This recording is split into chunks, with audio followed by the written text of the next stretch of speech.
53. 53. Pumalik yan din mga 55. 53 nga, ano pare-pareho na yan. Kuha na naman po natin ang pahayag ang technician po dito sa inaaning palayan po dito sa Dibukaw. Kumusta po itong pag-aani po natin ngayon? Ano po masasabi nyo? So far, sa ngayon maganda naman dahil pumayon sa atin yung panahon at ito nga, yung isa sa mga demo farm natin dito sa Barangay Dibukaw, Maria Aurora ay kasalukuyang inaani.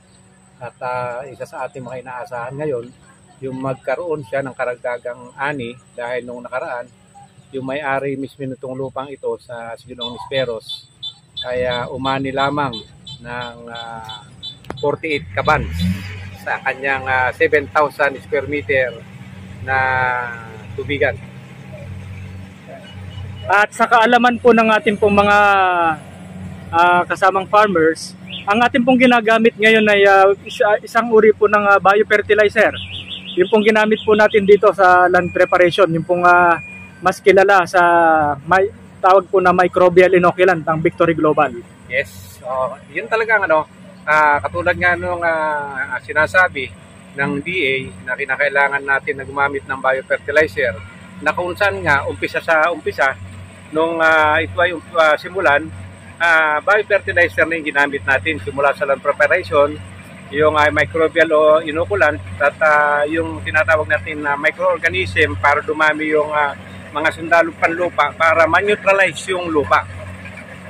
Gayon din naman, nung nakatubo na yung palay, root and leaf din naman ng Victory Global yung ating ginamit. Hanggang sa ngayon nga, kasalukuyan siyang inaani at mamaya malalaman natin kung ganun karami yung kanyang ani. Malalaman po natin ilan po kaya ang aabutin ng ani nito. Nung pong nakaraan, ilan po ang kaban ng inani?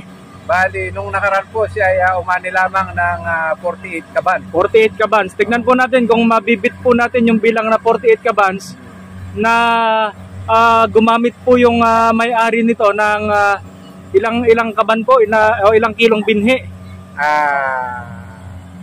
4 na kaban na binhi. 4 na kaban versus ngayon po ang ginamit sa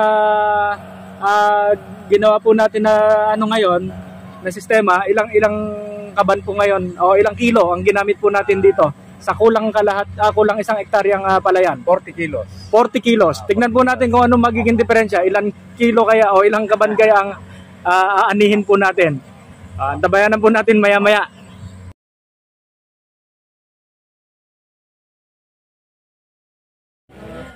Tapos na po mag-ani. Ilan po ang inabot na kaban? Ilan po bilang? 55 po. 55. Tapos nag-range po siya kanina yung tinesting natin nasa 53. So halos baka aabot pa siya ng 58. Ano po kung tig 50 kilos?